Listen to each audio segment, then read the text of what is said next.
Shalom, shalom, boa tarde. 25 de Ave do ano 5784 a contar da criação. Estamos no dia 29 de agosto do ano de 2024 da Era Comum. É a tarde com a Torá trazendo a Parashá da semana. Nós estamos na Parashá Re'eh, que significa veja, que é exatamente o capítulo 11 e o verso 26 de Deuteronômio, que traz para nós sobre a questão, veja, eu dou hoje para vocês bênção e maldição, né? E então essa é a nossa Parashá de número 47, 47ª, dentro do ciclo 5784. Dentro do livro Devarim, né, Deuteronômio, nós estamos na quarta porção, é o quinto livro, né, o último do ciclo 5784. Estamos indo para o encerramento do ciclo dos estudos de Torá, e com essa Parashá desta semana, nós estaremos completando 5.336 versículos estudados da Torá, ok? Hoje é o quinto dia da semana, é o quinto dia para o Shabat, né? Então nós estamos aí a partir do pôr do sol de hoje até o pôr do sol de amanhã, nós estamos aí dentro de Erev Shabbat, ou seja, véspera de Shabbat, ok?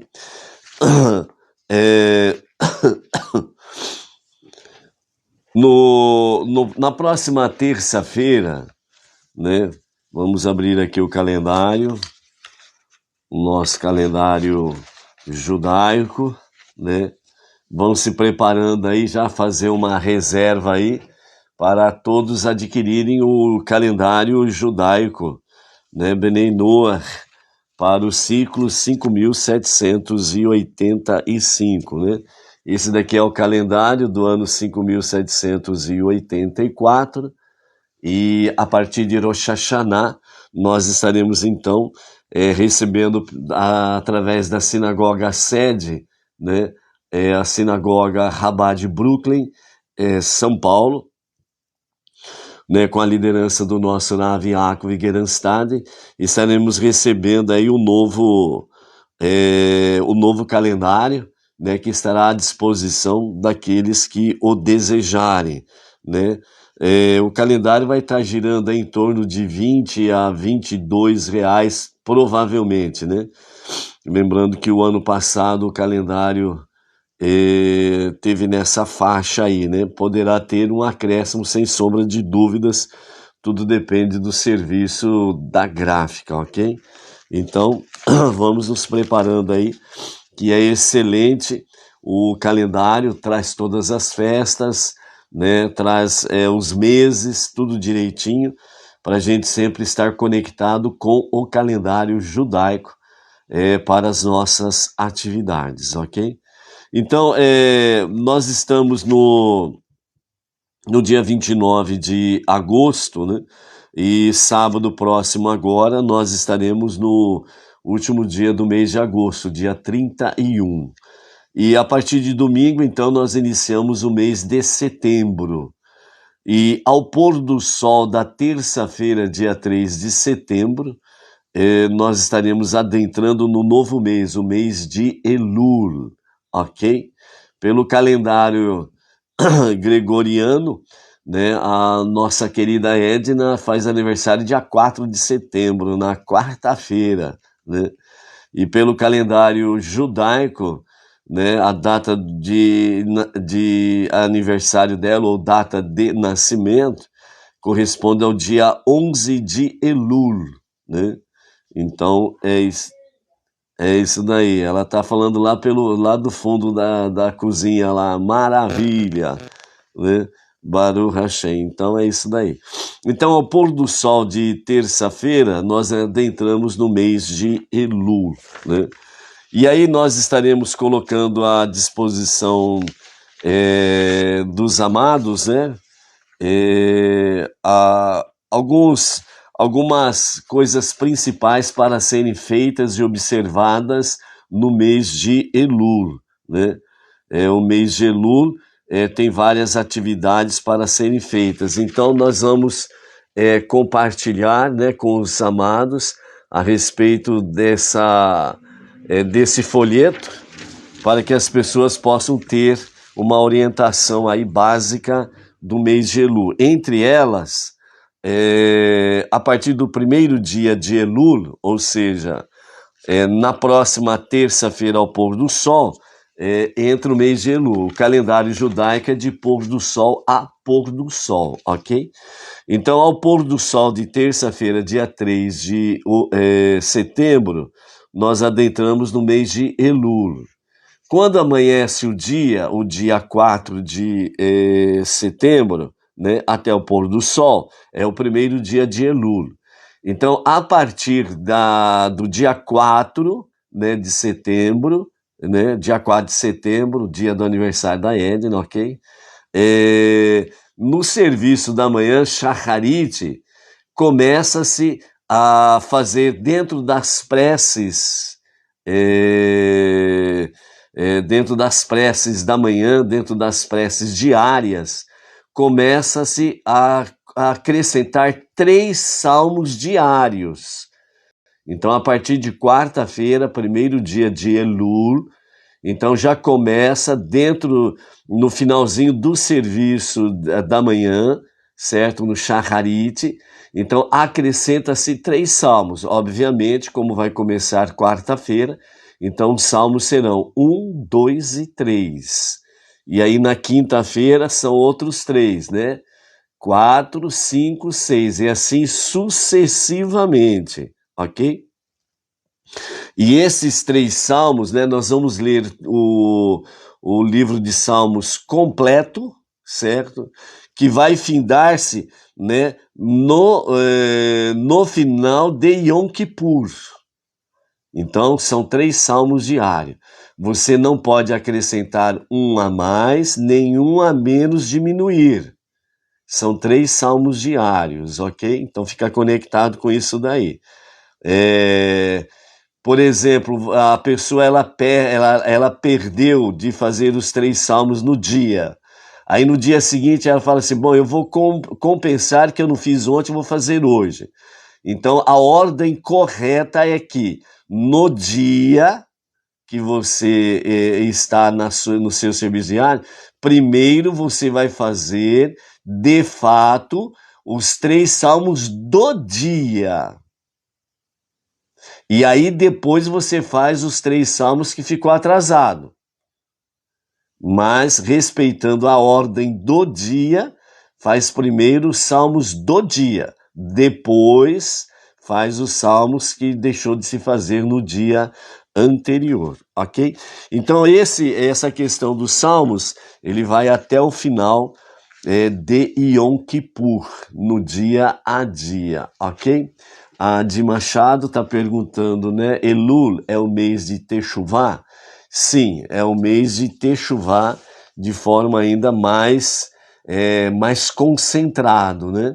Por quê? Porque é o período em que nós vamos realmente fazer um exame introspectivo, o que fizemos durante o ano 5.784.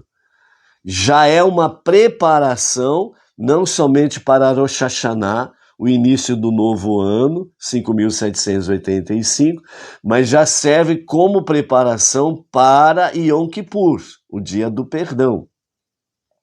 Então já a Teshuvá, que é um retorno a Deus para um verdadeiro e genuíno arrependimento, já vai servindo para a preparação, sem sombra de dúvidas, para Yom Kippur, ok? O Salmo 27. O Salmo 27 é uma outra questão peculiar do mês de Elul, ok? Então, o que acontece? Além dos 3 salmos diários que são acrescentados dentro do serviço das preces da manhã, certo? Então, vai acrescentar ainda o Salmo 27. Então, o Salmo 27 também é para ser lido desde o primeiro dia de Elul, E ele vai até o último dia de Sukkot, certo? Nós estamos dando um parâmetro geral, mas a gente sempre estaremos aqui lembrando esses aspectos aí do mês de Elul, Rosh Hashanah, Sukkot, Yom Kippur, etc. e tal, ok? O Salmo 27, ele sempre deve ser lido antes de Aleino, aliás, é lido antes de Aleino. Então você tem o Sidur para as preces diárias, certo? Então, no final do Sidur, do serviço da manhã, você tem lá o serviço, a prece, né? Em Keloheinu, né? Quem é como o nosso Deus? Terminando em Keloheinu, em Kadoneinu, em Kemarkeinu, em Kemoshienu, certo? Aí na sequência vem o Aleino. Então, antes de fazer a prece do Aleino, recita-se o Salmo 27, ok? E isso também diariamente, até o último dia de Sukkot, ok? No folheto que vamos disponibilizar, tem todas essas explicações também, ok? Nós vamos ter aí a questão da Selichot, que são preces, né, de Teshuvá, são preces de arrependimento, são preces de confissão de pecados. A Selichot, ela é feita na última semana, uma semana antes de Rosh Hashanah, né? Então, na última semana de Rosh Hashanah, nós teremos aí a Selichot, né, as preces da última semana do ano para Rosh Hashanah, ok? Também estaremos disponibilizando este material para o pessoal aí, né? Temos aí o Zap, você pode entrar em contato conosco pelo Zap e nós estaremos disponibilizando também pelo Zap aí aos amados sem sombra de dúvidas, ok? Durante o mês de Elul, né, todos os dias é convocado a ouvir o som do shofar.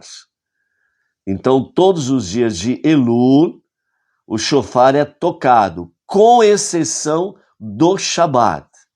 No Shabat não se toca o shofar, ok? Então, durante o mês de Elul, teremos aí o som do shofar, ok? Lembrando, né, que de fato esses são preceitos, são mitzvot, né? Preceitos, leis, mandamentos para serem guardados, ok? Então, se nós vamos obedecer esses princípios, nós temos que seguir a halachá, que é os preceitos judaicos ou as leis judaicas. Não vou fazer do meu jeito, certo? Eu tenho que obedecer a halachá, a lei judaica. No caso do shofar, por exemplo, se alguém, Benei Noah, sabe tocar o shofar, certo? Então, toca-se o shofar. Se não souber tocar o shofar, não toca o shofar. Você colocar um áudio ou um vídeo com o som do shofar não é mitzvah. Não é cumprir mandamento.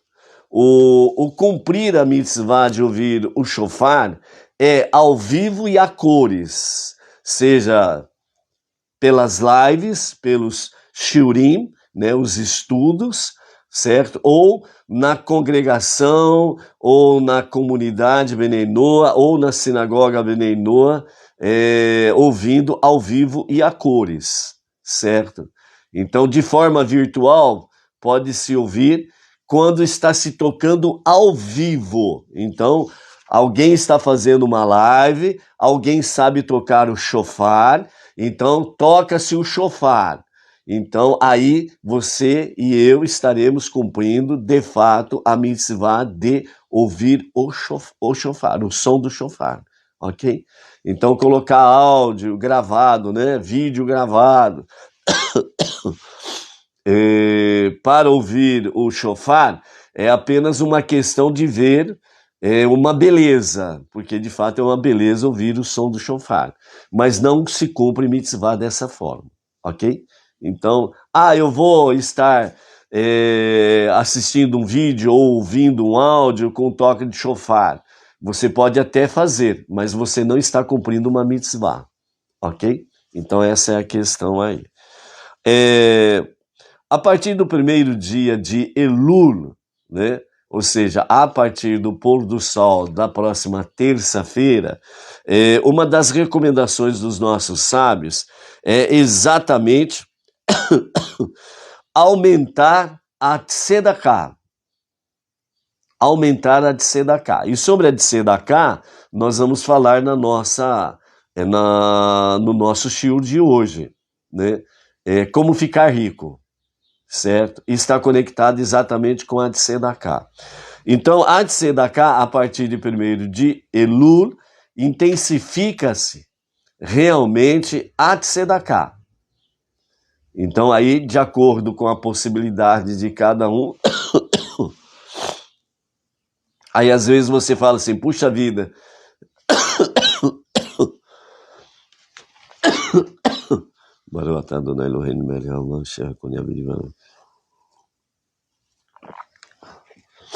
os amados, desculpa aí que temperaturas alta e baixa atacou a faringite e vem a famosa tosse seca, etc e tal aí, ok? Então, intensifica-se a tzedakah, certo? Às vezes a pessoa fala assim, puxa vida, eu vou acrescentar um real na tzedakah. Ou seja, você faz. Lembre-se quando...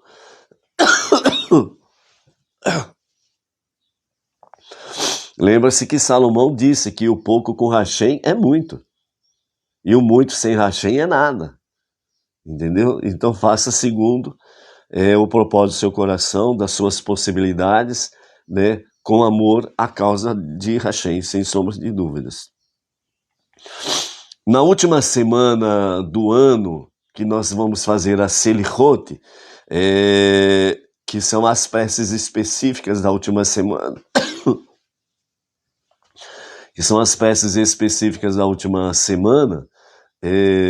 então aí você precisa estar, vamos dizer assim, de forma religiosa, intensificando a sua tzedakah, principalmente na última semana, ok? A partir de 1º de Elul, né, há uma saudação que deve ser feita ou precisa ser feita a partir do 1º dia de Elul. Essa saudação é Ketivá ve'chatimá tová. Ketivá ve'chatimá tová. A sua tradução é que sejam escritos e selados para um ano bom. Ok? Então, a partir de 1º de Elul, né, a nossa saudação é essa daí, sem sombra de dúvidas, ok? Então, essas são um preâmbulo, né, das nossas atividades que teremos aí durante o mês de Elul, ok? Vamos colocar, né, esse material à disposição dos amados, né? O folheto sobre a questão da recitação dos salmos e as recomendações logo abaixo, ok? Nós estaremos colocando à disposição do pessoal.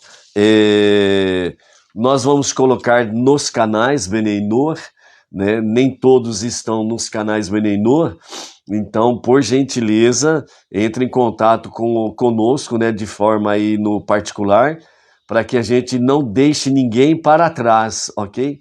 E a gente possa realmente entregar o material para todas as pessoas aí, ok? A questão da leitura dos Salmos no mês de Elul, as preces de Selichot, né, para a última semana do ano 5.784, ok? Então esses são alguns detalhes aí que nós vamos intensificando daqui para frente.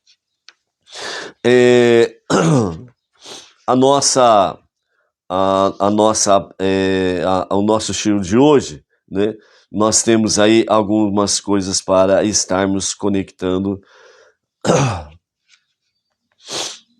dentro desse aspecto aí do nosso dia a dia, ok? Êxodo capítulo 4, né? Em Êxodo capítulo 4, verso 22, nós temos a seguinte expressão. Disse o Eterno a Moshe para falar ao faraó, o Paró, né?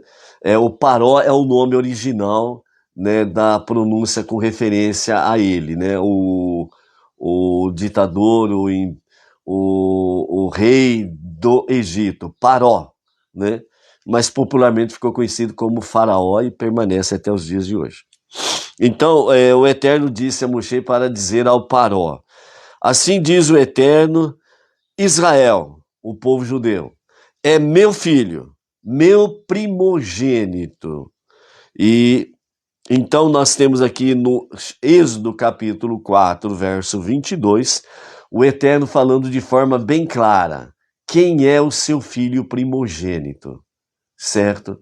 E aqui na nosso shiur, no capítulo 14 de Deuteronômio, Devarim, nós temos aí no versículo 1, vocês não se cortarão ou farão raspar uma calvície entre seus olhos, como sinal de luto pelo morto, como os emoritas fazem, porque vocês são filhos de Deus, seu Deus, né? Então, aqui nesse capítulo 14, verso 1,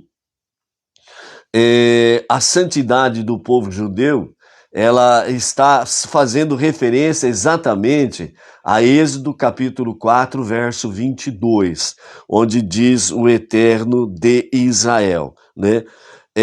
O Eterno disse Moshe ao Paró, Israel é meu filho, meu primogênito. Então, nessas duas passagens, cai por terra toda e qualquer outra pessoa que se intitule como filho primogênito. Qualquer outra pessoa que se intitule como filho primogênito de Deus é uma aberração. Simplesmente isso. É uma aberração. O filho primogênito de Deus é Israel, o povo judeu. Não um ou duas pessoas, mas o povo em si. Então, o povo judeu é o filho primogênito de Deus. Ponto final. Não tem o que se discutir sobre essa questão aí. E nem a teologia da substituição consegue criar raízes ou fundamentos fortes, sólidos, para dizer que Deus abandonou Israel e que ele assumiu a igreja como a sua noiva. Negativo. Isto também é uma aberração, não tem fundamento, certo? Então, o filho primogênito de Deus é o povo judeu. E como filho primogênito, isso simplesmente significa que Deus não abandona o seu filho. Sempre será o seu filho primogênito. Simplesmente isso. Então, para nós entendermos dentro dessa configuração família, ok? Então, o povo judeu, Israel, é o filho primogênito de Deus. As nações, certo? São os caçulas. E aqueles que dentre as nações realmente vence toda a idolatria, consegue vencer todo o engano, todo o legado de cisternas rotas, ou seja, de cisternas de águas sujas, que são falsos ensinamentos enxertados com um pouquinho de verdade. Consegue vencer todo esse obstáculo, essas águas caudalosas, bravias, através dos tempos, e realmente assume o monoteísmo com fundamento judaico e orientação rabínica, né, são literalmente e oficialmente os filhos caçulas, para estarmos aí ombro a ombro com o filho primogênito, o irmão mais velho, estarmos fazendo aquilo que é da vontade de Hashem, que é transformar este mundo para ser a sua moradia, sem sombra de dúvidas, ok? Então, esse é um primeiro aspecto que nós queremos deixar aqui, nesse sentido. Então, toda a criação deriva da palavra de Deus, que traz a matéria à existência e a sustenta a cada instante continuamente. Entretanto, a força divina paralela de contração e ocultação obscurece a força divina criativa. Como resultado, tudo que podemos ver é a forma exterior do físico. O serviço a Deus, auxiliado pela simples crença de que não há nada além dele, requer um esforço sincero por parte de cada um de nós para trazer à tona, à superfície, às claras, a divindade inerente a todas as coisas em nossas vidas, e para remover o máximo possível a máscara da externalidade física que oculta a divindade interior. Ou seja, para nós entendermos, por exemplo, sobre a questão de contração e ocultação, né? E assim também sobre a questão da revelação, trazer à superfície, trazer à luz a presença divina. Luz é a revelação divina, a presença divina. Escuridão, trevas, é a ocultação divina. Então, por isso, nós precisamos, de fato, andarmos na luz para que as trevas, a escuridão, não venha ocultar completamente a presença divina. E essa é a nossa tarefa no sentido de transformar este mundo para ser a moradia de Deus, que é exatamente andarmos na luz para dissipar as trevas, onde a ocultação divina, ela vai, as trevas vão se dissipando e a manifestação divina, a presença divina, ela vai se tornando mais real, mais presente. Então, essa é a nossa tarefa suprema, sem sombra de dúvidas, dentro desse aspecto. E tudo aquilo que nós realizarmos, baseado exatamente no que diz, né, de forma simples, a fé, não há nada além dele. Então, não há nada além dele, só ele é, só ele existe, só ele é, de fato, o grande eu sou. Então, tudo aquilo que nós fazemos, tudo aquilo que realizamos, nós precisamos revelar a presença divina. Então, em tudo que fizermos, nós precisamos trazer essa presença divina em todos os aspectos da nossa vida aí. Então, o mesmo se aplica a cada indivíduo. Sua essência interior é divindade, ou seja, cada um de nós temos no nosso interior a centelha divina. Então, a divindade, ela está em nós. É uma centelha da divindade, certo? Então, ela está em nós. O que precisa acontecer? É trazermos isso para fora. Através do quê? Dos nossos atos, das nossas ações, das nossas palavras. É trazermos essa presença divina realmente à luz, dar a luz a essa presença divina em nós e através de nós. É trazer as claras. Por isso, vocês são filhos de Deus, seu Deus.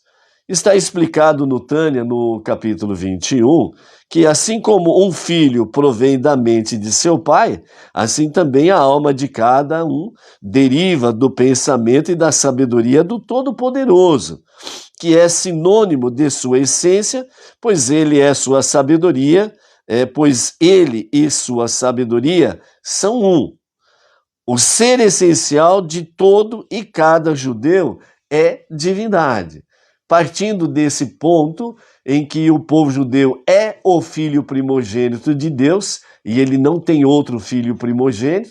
Por quê? Porque se usa a expressão de Êxodo capítulo 4, verso 22, Moshe dizendo para o faraó: assim diz o Eterno, Israel, o povo judeu, é o meu filho primogênito.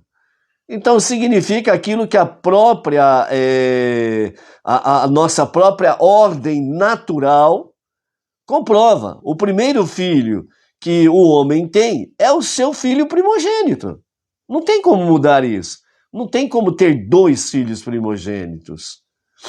Então Israel, o povo judeu, é o filho primogênito. As demais nações, os demais Benei Noa, são os filhos caçulas. Esta é a realidade para formarmos a família de Hashem, ok? Então, o ser essencial de cada judeu é a divindade. O ser essencial de cada criatura humana é a divindade. Por quê? Porque Deus criou o ser humano, seja ele judeu ou não judeu, criou o ser humano à sua imagem e semelhança. Então, todo ser humano tem a sua centelha divina. É uma questão de revelar essa centelha divina, sem sombra de dúvidas, ok? Ainda no capítulo 14, a partir do verso 22, né, nós temos aí exatamente sobre a questão da Tzedakah. Então, como ser rico, né? Nós vamos ver aqui os comentários do Humash e vamos ver os comentários do nosso Rebbe Menachem Mendel. Mas a realidade é essa, ou seja, a partir do verso 22 do capítulo 14, fala: você sempre tirará o segundo dízimo de toda a produção do grão que seu campo produz, né?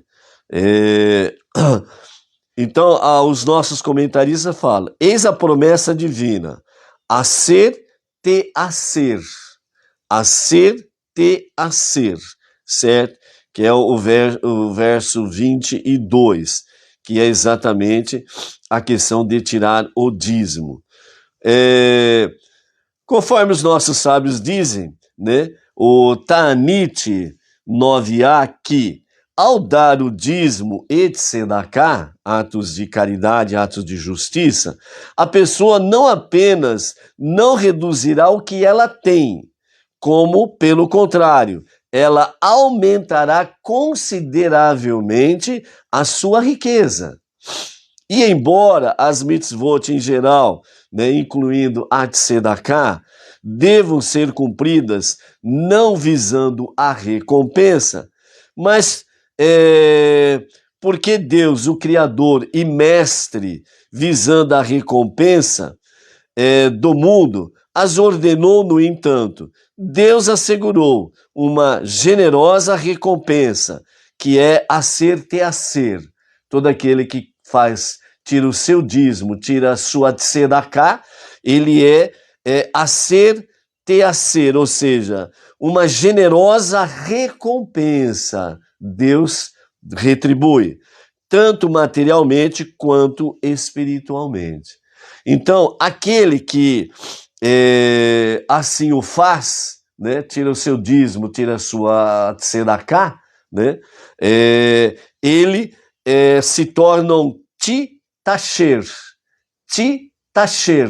que significa torna-se rico, não só materialmente, quanto espiritualmente. Desde que ele não entra naquele campo da barganha, né? Eu vou fazer porque eu estou visando lucro. Não. É principalmente para aquele que faz com amor e com alegria a Hashem e a sua causa. Entendeu? Então esse que faz com coração voluntarioso, esse que faz com coração alegre, esse que faz com coração cheio de amor, então ele torna-se um titasher, ou seja, ele torna-se rico, tanto no campo espiritual como no campo material e financeiro. Então, como ser rico, né, diz os nossos mestres, a chave é esta.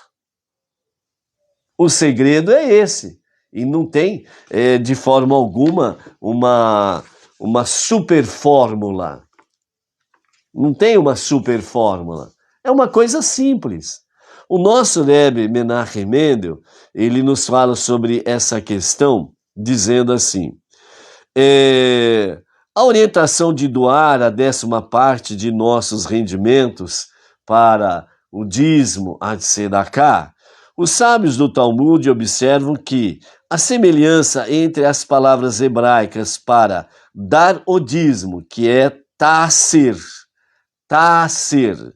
e tornar-se rico, titasher, alude ao fato de Deus recompensar com riquezas abundantes a quem realiza esses atos de caridade, esses atos de justiça. Além disso, quando decidimos fazer caridade em um valor superior aos nossos meios, Deus nos outorga a riqueza necessária para darmos aquilo que decidimos doar. No campo normal, o que o nosso Rebbe está dizendo?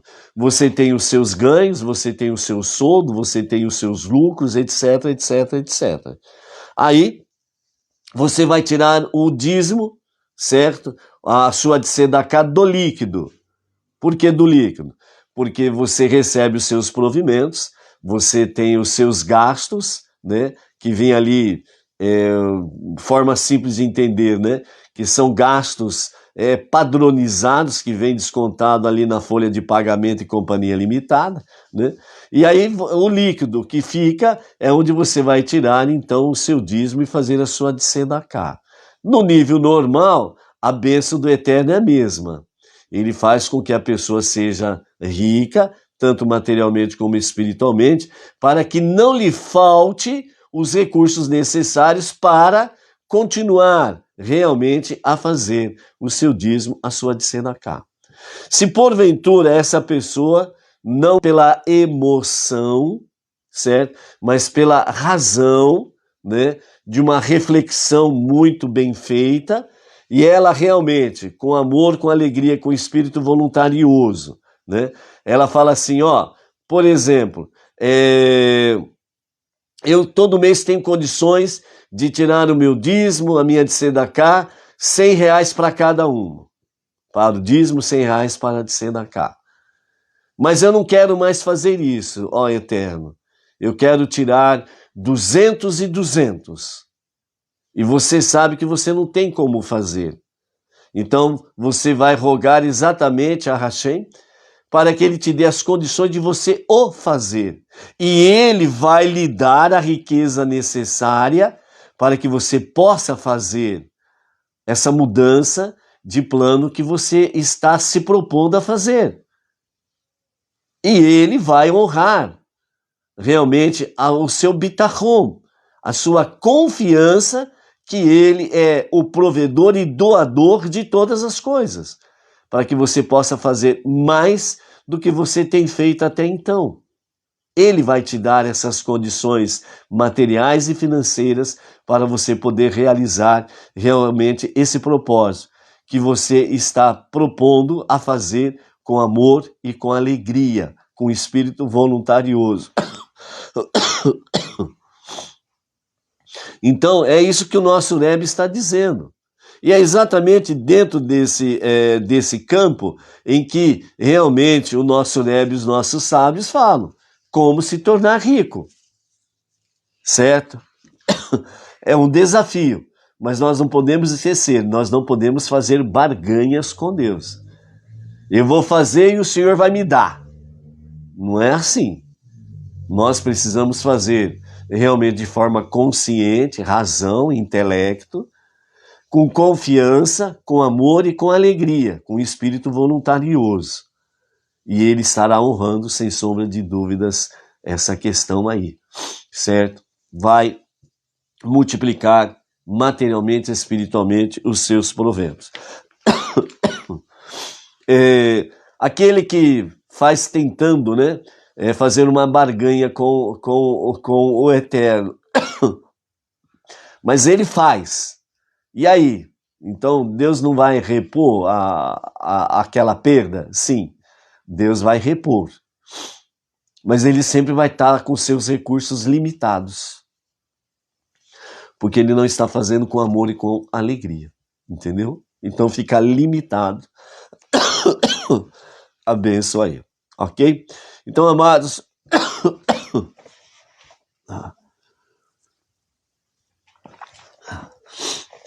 vamos ficando por aqui, enquanto ainda temos um pouco de garganta, né? Amanhã, ao pôr do sol, estaremos no 7º dia da semana, o sagrado dia do Shabat. Então, amanhã o acendimento das luzes especiais de Shabat será às 17 horas e 36 minutos. Então, às 17 horas e 36 minutos, acendimento das luzes especiais de Shabat. E a partir das 20 horas, diretamente da Sinagoga Bnei Noach Regional Bauru, nós estaremos transmitindo a celebração do Shabat, né, da cidade sem limites para o Brasil e as nações. Pela graça e a misericórdia de Hashem, nós estaremos aí então com um novo encontro amanhã, né, na celebração do Shabat. Shalom, shalom, até mais.